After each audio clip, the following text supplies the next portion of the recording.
नमस्कार दोस्तों, जैसा कि आप स्क्रीन पर देख सकते हैं, एसएससी, एमटीएस और हवलदार के लिए वैकेंसी आ चुकी हैं।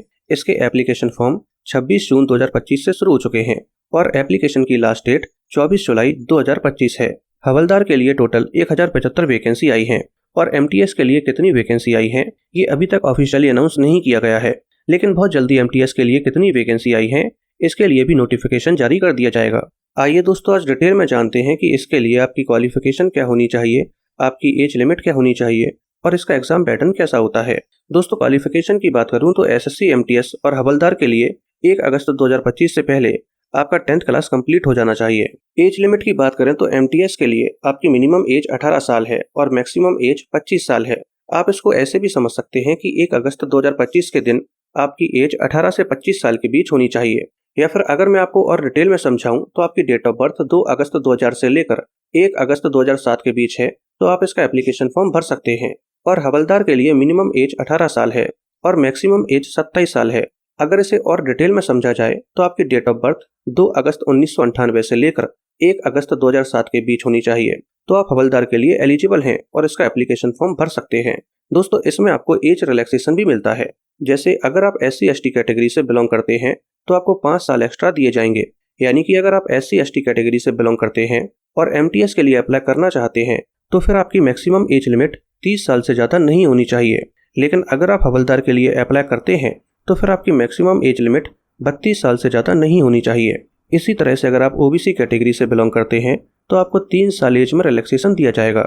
इसी तरह से यहाँ पर और भी कई सारी कैटेगरीज हैं जिसमें एज में रिलैक्सेशन दिया जाता है, आप टेबल में देख सकते हैं। आइए दोस्तों, अब बात करते हैं एमटीएस और हवलदार के लिए एग्जाम पैटर्न कैसा होता है। दोस्तों, एमटीएस और हवलदार का एग्जाम पैटर्न एकदम सेम होता है, लेकिन हवलदार में रिटन एग्जामिनेशन होने के बाद आपका फिजिकल टेस्ट भी होता है। तो आइए दोस्तों, सबसे पहले ये जान लेते हैं कि आपका रिटन एग्जामिनेशन कैसा होता है। दोस्तों, ये रिटन एग्जामिनेशन 2 पार्ट में डिवाइड होता है, सेशन 1 और सेशन 2।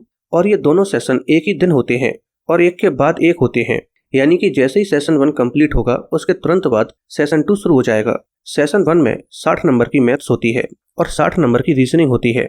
और क्वेश्चंस की बात करूं तो 20 क्वेश्चंस मैथ के होते हैं और 20 क्वेश्चंस रीजनिंग के होते हैं। यानी कि हर एक क्वेश्चन 3 नंबर का होता है। तो सेशन 1 के अंदर 2 सब्जेक्ट होंगे और दोनों सब्जेक्ट के टोटल 40 क्वेश्चंस होंगे और इसमें आपको 45 मिनट का समय दिया जाएगा। दोस्तों, सेशन 1 कंप्लीट होने के बाद सेशन 2 शुरू हो जाएगा, जिसमें 75 नंबर की जीएस होगी और 75 नंबर की इंग्लिश होगी। अगर क्वेश्चंस की बात करूं तो 25 क्वेश्चंस जीएस के होंगे और 25 क्वेश्चंस इंग्लिश के होंगे। यानी कि हर एक क्वेश्चन 3 नंबर का होगा। तो सेशन 2 के अंदर फिर से 2 सब्जेक्ट होंगे और दोनों सब्जेक्ट के टोटल 50 क्वेश्चंस होंगे और इसमें भी आपको 45 मिनट का समय दिया जाएगा। दोस्तों, अब यहाँ पर सबसे ज्यादा जरूरी जानने वाली बात यह है कि सेशन 1 के अंदर कोई भी नेगेटिव मार्किंग नहीं है, लेकिन सेशन 2 के अंदर नेगेटिव मार्किंग है।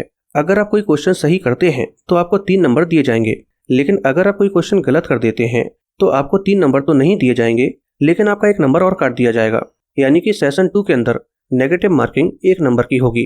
दोस्तों, आपका सिलेक्शन तो मेरिट के बेस पर ही होगा, लेकिन यहाँ पर आपको कुछ मिनिमम क्वालिफाइंग मार्क्स लाने पड़ेंगे और ये आपको दोनों सेशन के अंदर लाने पड़ेंगे। जैसे कि अगर आप जनरल कैटेगरी से बिलोंग करते हैं तो आपको दोनों ही सेशन में, यानी कि सेशन 1 और सेशन 2 में 30% मार्क्स लाने होंगे। इसी तरह से अगर आप ओबीसी या ईडब्ल्यूएस कैटेगरी से बिलोंग करते हैं तो आपको 25% मार्क्स लाने होंगे और इनके अलावा अगर आप किसी भी कैटेगरी से बिलोंग करते हैं तो आपको 20% मार्क्स लाने होंगे। अगर आप पहले सेशन में ये मिनिमम क्वालिफाइंग मार्क्स नहीं ला पाते हैं तो फिर आपके सेशन 2 की कॉपी चेक नहीं की जाएगी। इसके अलावा आपको सेशन 2 को पास करने के लिए भी ये क्वालिफाइंग नंबर लाने होंगे, लेकिन सेशन 2 से ही आपकी मेरिट बनती है, इसलिए आपको सेशन 2 में ज़्यादा से ज़्यादा नंबर लाने होंगे। आइए दोस्तों, इसे थोड़ा एग्जाम्पल से समझ लेते हैं।